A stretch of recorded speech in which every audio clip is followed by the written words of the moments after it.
গাছের জন্য সরষের খোল মারাত্মক বিষ। যদি সঠিক পরিমাণে এবং সঠিক পদ্ধতিতে না হয়। এই ভিডিওটি স্কিপ না করে মন দিয়ে দেখুন। এই সরষের খোলের ব্যবহার নিয়ে আপনাকে আর দ্বিতীয় ভিডিও দেখার দরকার নেই, এই একটি ভিডিওই যথেষ্ট।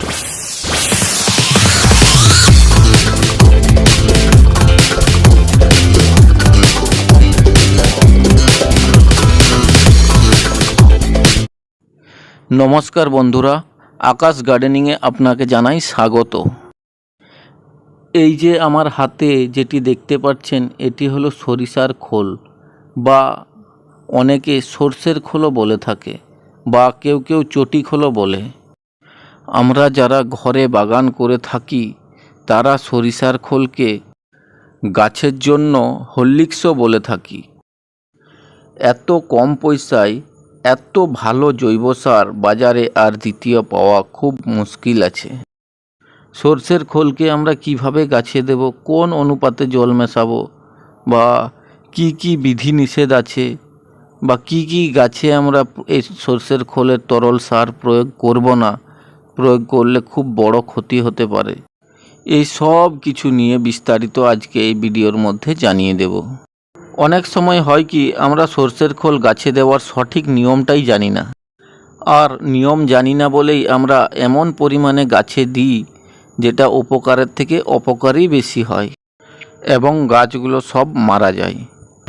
এবং এই সরষের খোল দেওয়ার কি গুণ আছে, কোন কোন গাছে এই সরষের খোল ভুল করেও দেওয়া যাবে না, বা সঠিক নিয়মটা কি, কোন নিয়মে আমরা সরষের খোল গাছে দেব। এই সরষের খোলকে আমরা 3 রকমভাবে গাছে প্রয়োগ করতে পারি। তো চলুন এক এক করে দেখিয়ে দিই আপনাদেরকে কিভাবে আমরা গাছে প্রয়োগ করছি। প্রথমত, সরষের খোল ব্যবহারের আগে দোকান থেকে কিনে আনার পর ভালো মতো একটু রোদে শুকনো করে নেবেন। এবং প্রথম আমরা কিভাবে ব্যবহার করব, রোদে শুকনো করে নেওয়ার পর সরষের খোলকে আমরা খুব ভালোভাবে গুঁড়ো করে নেব। আপনারা হামাদিস্তায় ছেঁচেও গুঁড়ো করতে পারেন, বা মিক্সার গ্রাইন্ডার থাকলে তো আর কিছু বলারই নেই, পুরো আটার মতো গুঁড়ো হয়ে যাবে। এই গুঁড়ো করে নেওয়ার পরে যখন আমরা টবে গাছ বসানোর জন্য মাটি তৈরি করি, সেই মাটিতে আমরা কিছু পরিমাণ মেশাতে পারি, বা একটা 10 ইঞ্চি টবের জন্য 1 থেকে 2 চামচ আমরা ব্যবহার করতে পারি। বন্ধুরা, যে কোনো সার ব্যবহার করার সময় একটু পরিমাণে কম ব্যবহার করাই ভালো, সেটা রাসায়নিক সার হোক বা জৈব সার।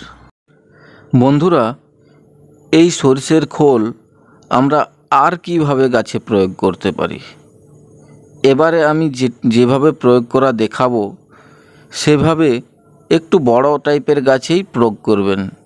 একদম ছোট চারা গাছে প্রয়োগ না করাটাই ভালো, কারণ তাদের শিকড় একদম কচি এবং নরম থাকে। বন্ধুরা, আমি একটি 10 ইঞ্চি টবের মাপে দেখাচ্ছি। গাছের গোড়ায় যে সমস্ত আগাছা থাকবে সেই আগাছাগুলো পরিষ্কার করে খুব ভালোভাবে গাছের গোড়ার মাটিটাকে আলগা করে নিতে হবে। এবং গাছের গোড়ার মাটিটা খুব ভালোভাবে আলগা করে নেওয়ার পরে আমরা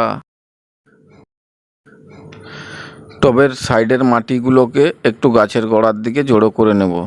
আমি চামচ ব্যবহার করেছি, আপনারা যে কোনো কিছুর সাহায্যে করতে পারেন। টবের সাইডের মাটিটা ভালো মতো জড়ো করা হয়ে গেলে সরষের খোলটা যে গুঁড়ো করে রেখেছিলাম, সেই সরষের খোলের গুঁড়ো আমরা ঠিক এইভাবে 1/2 চামচ পরিমাণে টবের সাইডে হালকা হালকা করে চারিদিকে ছড়িয়ে দেব। এবং সরষের খোল গুঁড়ো দেওয়ার ক্ষেত্রে একটি কথা ভালোভাবে খেয়াল রাখবেন, যেন গাছের গোড়ার দিকে বেশি না হয়, টবের সাইডেই দিলেই ভালো। তারপরে আমরা মাটিটাকে ঠিক এভাবে টেনে দেব, এরপরে জল দিয়ে দেব। জল দেওয়ার ক্ষেত্রে একটি কথা খেয়াল রাখবেন, যে সরষের খোল দিয়েছি বলে যে সব সময় জল দিতে থাকবো, সেটা ভুলেও করতে যাবেন না। আপনি যে প্রসেসে জল দিতেন সেই প্রসেসেই জল দিবেন, না হলে কিন্তু গাছের শিকড়ে ফাঙ্গাসের আক্রমণ হতে পারে। 2 রকমের প্রসেস তো দেখালাম, এবার পালা 3 নম্বর প্রসেসের। এটি সবথেকে গুরুত্বপূর্ণ প্রসেস। এই যে সর্ষের খোলকে আমরা কিভাবে তরল জৈব সারে পরিণত করব। কতটুকু সর্ষের খোল নেব, সেই সর্ষের খোলের সাথে কতটুকু জল মেশাবো, বা এটাকে কতদিন আমাদেরকে পচাতে হবে, পুরো সম্পূর্ণ প্রসেসটি দেখাবো। আপনারা ভিডিওটি স্কিপ না করে মনোযোগ সহকারে ভিডিওটি দেখুন, সম্পূর্ণ প্রসেসটি আপনারা বুঝতে পারবেন। তরল সার করার প্রসেসটা কি বা নিয়মটা কি, আমরা কোন নিয়মে করব। এই তরল সার করার জন্য আমাদেরকে 100 গ্রাম সর্ষের খোল নিতে হবে এবং 100 গ্রাম সর্ষের খোলের সাথে 1 লিটার জল মেশাতে হবে। এই সর্ষের খোলটাকে আমরা কিসে ভেজাবো? বন্ধুরা, এই সর্ষের খোলের তরল জৈব সার যদি আপনারা সঠিক নিয়মে করতে চান তাহলে চেষ্টা করবেন মাটির হাঁড়িতেই ভেজানোর। কারণ আমরা সবাই জানি মাটির হাঁড়িতে ছোট ছোট ছিদ্র থাকে, যেগুলো খালি চোখে দেখা যায় না। সেই ছিদ্র দিয়ে বাতাস চলাচল হয় এবং আমাদের খোলটাকে খুব ভালোভাবে পচতে সাহায্য করে, বা খুব ভালো একটি তরল জৈব সার তৈরি হয়। মাটির হাঁড়ি যদি না থাকে তাহলে আপনারা প্লাস্টিক বা অন্য কোনো পাত্রেও করতে পারেন, কিন্তু মাটির হাঁড়িতে যেরকম হবে অন্যান্য কোনো পাত্রে সেরকম হবে না। আমি বলবো আপনারা সব সময় চেষ্টা করবেন যে মাটির হাঁড়িটাতেই করার। প্রথমত আমরা মাটির হাঁড়িতে 1 লিটার জল নিয়ে নেব এবং আরেকটা কাজ করবেন, মাটির হাঁড়িটাতে ভেজানোর আগের দিন রাত্রে আপনারা হাঁড়িটাকে ভর্তি জল দিয়ে রেখে দেবেন। কারণ আমরা সবাই জানি যে মাটির হাঁড়িতে কিছুটা পরিমাণ জল শোষণ করে নেয়। আমার কাছে সর্ষের খোল মাপ করার কোনো যন্ত্র নেই, তাই আমি দোকান থেকে 100 গ্রাম সর্ষের খোলই কিনে এনেছিলাম এবং এই 100 গ্রাম সর্ষের খোল আমরা 1 লিটার জলের সাথে মিশিয়ে দেব খুব ভালোভাবে।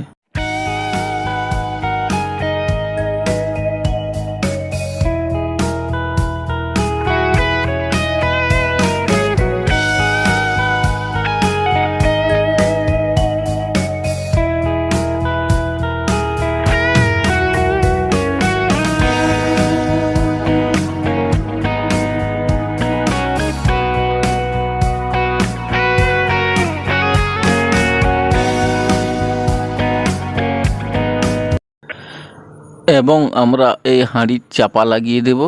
চাপা লাগিয়ে এই হাঁড়িটাকে একটি ছায়াযুক্ত স্থানে রাখতে হবে, যেন ডাইরেক্ট সূর্যের আলো হাঁড়ির ওপরে না পড়ে।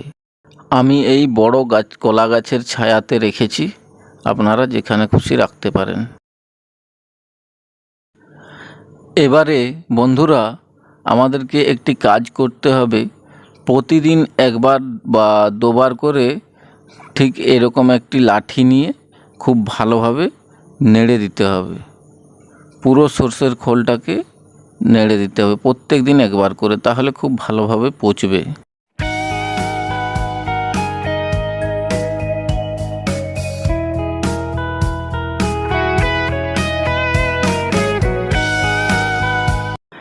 ভালোভাবে নাড়া হয়ে গেলে আবার চাপা দিয়ে রেখে দেব। বন্ধুরা 3 দিন পর আবার নেড়ে দিচ্ছি হালকা হালকা করে, একদম অল্প অল্প স্মেল আসা শুরু হয়ে গেছে এবং নেড়ে দিয়ে আবার ঘুরে ঢাকা লাগিয়ে দেব। বন্ধুরা এখন মে জুন মাস চলছে, প্রচুর গরম, তাই বেশি টাইম লাগবে না, 4 থেকে 5 দিনের মধ্যে রেডি হয়ে যাবে। তার উপরে আবার মাটির হাঁড়ি, খুব জলদি হয় মাটির হাঁড়িতে। এবং আপনারা যদি প্লাস্টিকের পাত্রে ব্যবহার করেন তাহলে প্লাস্টিক পাত্রর মুখটা পুরোপুরি ঢাকা দেবেন না, একটু ফাঁকা রাখবেন যেন বাতাস চলাচল করতে পারে। বন্ধুরা এই তরল সার খুব গন্ধযুক্ত হয়, আপনাদের যদি গন্ধটা খুব খারাপ লাগে তাহলে এর সাথে আপনারা অল্প পরিমাণ গুড় মিশিয়ে নেবেন। গুড় মিশিয়ে নিলে আর গন্ধ থাকবে না, খুব সুন্দর ব্যবহার করতে পারবেন। 5 দিন পর আমরা এই সারটিকে একটা লাঠির মাধ্যমে আস্তে আস্তে করে নেড়ে নেব এবং পুরো সারটিকে একটা পাত্রের মধ্যে ছেঁকে নেব। বন্ধুরা, আপনারাও চেষ্টা করবেন সবসময় ছেঁকে ব্যবহার করার। সারটিকে ছাঁকার জন্য আমার কাছে বড় সেরকম কোনো ছাঁকনি ছিল না, তাই আমি এই ছোট ছাঁকনির মাধ্যমে ছাঁকছি। আপনাদের কাছে যদি বড় ছাঁকনি থাকে বা আপনারা মশারিও ব্যবহার করতে পারেন, যেগুলো ছোট ফুটো থাকে।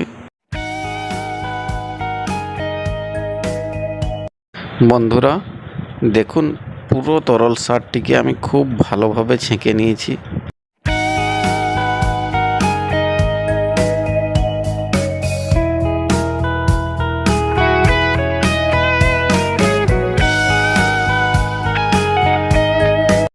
বন্ধুরা, খুব ভালোভাবে ছেঁকে নেওয়ার পরে এই যে সরিষার খোলের উচ্ছিষ্টটি থাকছে, এটিকে ফেলে দেবেন না।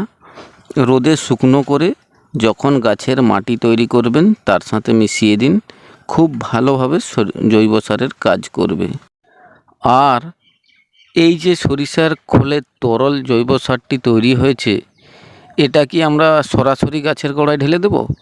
কখনো না বন্ধুরা, কারণ এটা সরাসরি ঢেলে দিলে গাছের গোড়ায় একটা সর টাইপের পড়ে যাবে এবং গাছের গোড়ায় বাতাস চলাচল বন্ধ হয়ে যেতে পারে, বা গাছের গোড়ায় ফাঙ্গাসের আক্রমণ হতে পারে এবং গাছটি মারাও যেতে পারে। খুব বড় বিপদ হয়ে যাবে বন্ধুরা। এই যে সর্ষের খোলের সঠিক নিয়মে আমরা তৈরি করলাম, এই সর্ষের খোলের তরল জৈব সার থেকে আমাদের গাছ কি কি উপাদান গ্রহণ করতে পারবে, স্ক্রিনে দেওয়া আছে, দেখে নিন। এই সর্ষের খোলের তরল জৈব সার থেকে আমাদের গাছ কি কি উপাদান পাবে। এটা একটা 20 লিটারের বালতি। এই 20 লিটার জল আমি নিয়ে নিয়েছি এবং 20 লিটার জলের সাথে ওই 1 লিটার তরল জৈব সার আমি মিশিয়ে দিলাম। তাহলে অনুপাতটা বুঝতে পারলেন। 100 গ্রাম সর্ষের খোল নিব আমরা এবং সেই 100 গ্রাম সর্ষের খোলকে 1 লিটার জলে ভেজাবো।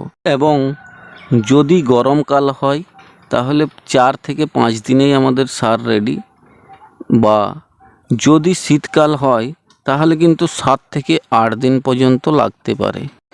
বন্ধুরা, সর্ষের খোলের তরল জৈব সার প্রয়োগ করার আগে খুব ভালোভাবে দেখে নেবেন যেন গাছের গোড়ার মাটিটা শুকনো থাকে।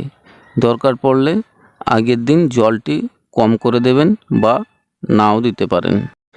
গাছের গোড়ার মাটি যেন ভিজা বা স্যাঁতস্যাঁতে না থাকে, না হলে কিন্তু গাছের গোড়ার শিকড়ে ফাঙ্গাস লাগতে পারে।